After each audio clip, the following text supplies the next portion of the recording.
नमस्कार, आप देख रहे हैं राजनीति 24 न्यूज। आइए डालते हैं इस वक्त की बड़ी खबरों पर नजर।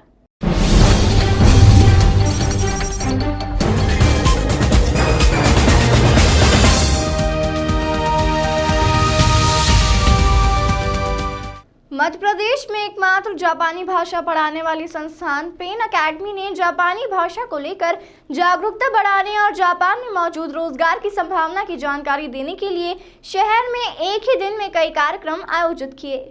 इंदौर के विजयनगर सोमा चौराहे के पास में स्थित क्लेवर मॉन्क पर कार्यक्रम आयोजित किया गया, जिसमें कई विद्यार्थियों ने शिरकत की। भारतीयों के हुनर का हर जगह डंका बज रहा है। कार्यक्रम में जापान से आए कागवा नर्सिंग होम फैसिलिटी के सदस्य MSE सीमा और RD नर्सिंग कॉलेज के निदेशक Ravi Bhadauria, Mumbai hospital college of nursing के principal doctor MH Vinchi, academy के निदेशक चेतन धामोरी ने नर्सिंग के छात्र छात्राओं को संबोधित किया और उन्होंने जापान में उपलब्ध रोजगार की जानकारी दी। साथ ही विद्यार्थियों को जापान आने का निमंत्रण दिया। यह अकेडमी विगत 5 वर्षों से भारतीय प्रोफेशनल्स और छात्र छात्राओं को जापान और भारत के बीच एक प्रोग्राम आयोजित कर रही है, जिसके तहत NSDC के अनुबंध के तहत लगभग 3.5 लाख युवाओं को जापान भेजा जाना प्रस्तावित है। और मैं कॉमसाइज इनकॉर्पोरेशन से हूँ। हम टोक्यो बेस्ड कंपनी हैं, हम IT में मेनली हैं, लेकिन अभी हमने NSDC से लाइसेंस भी लिया है सैंडिंग का। तो यहाँ से हम अभी ये एकेडमी के साथ आए हैं और यहाँ से अगर हमें अच्छे बच्चे मिलते हैं तो इन्हें हम जापान में ज़रूर प्लेस करेंगे। हमारे साथ मियामोतो सान है, जो कि जापानीज़ SVO है, ग्रोबर कुमियाई, उसकी वो डायरेक्टर है।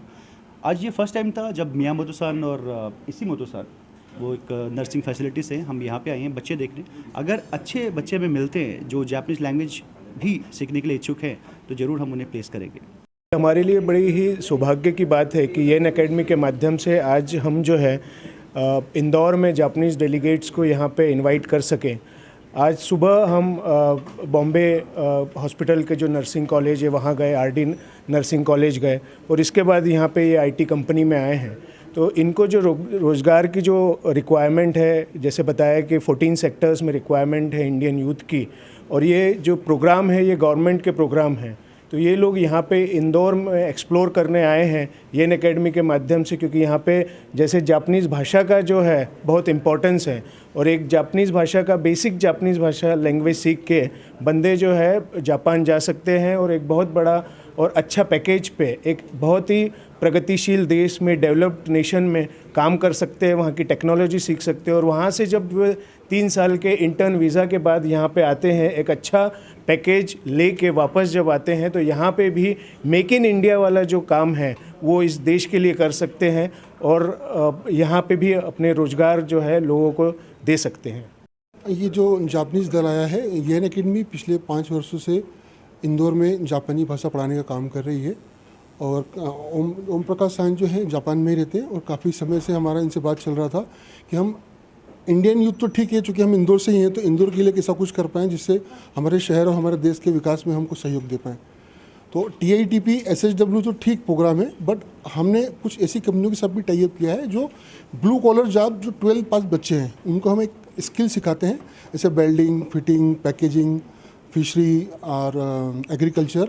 वहाँ पर भी उन बच्चों को हम लगभग 1,20,000 रुपये तक पर मंथ का सैलरी देने का हमारा प्रोग्राम है, जो अगले 6 महीने में हम इसको पूरा कर लेंगे। इसके अलावा भाषा भी सिखाते हैं? भाषा सिखाना हमारा मुख्य काम है, क्योंकि हमारे इंदौर शहर में अवेयरनेस की कमी है जापानीज़ भाषा के कारण। तो हमारा लैंग्वेज स्कूल है विजयनगर में ही, जहाँ पर हम कुछ बच्चों को भाषा पढ़ाते हैं, कुछ यूनिवर्सिटी से हमारा टाई अप है, वहाँ पर पढ़ाते हैं। कुछ जापानीज़ कंपनी है, जैसे क्या नाम है, क्या नाम है, कितने बच्चे करीब आपने यहाँ से जापान पहुँचाए अभी तक? अभी कुछ बच्चे हमारे रेडी हैं, करीब 50 बच्चे रेडी हैं, बट चूँकि कोविड लग गया था उस कारण बच्चों का जाना नहीं हो पाया और वो बच्चे उस गैप के कारण वो लैंग्वेज लर्न नहीं कर पाए। हमको ऑनलाइन पढ़ाना बहुत मुश्किल होता है लैंग्वेज, उसके लिए आपको ऑफलाइन ही पढ़ना पड़ता है। तो अभी अगले 6 महीने हमारा टारगेट है, हम लगभग 150 से 200 बच्चे यहाँ से हम जापान भेजेंगे।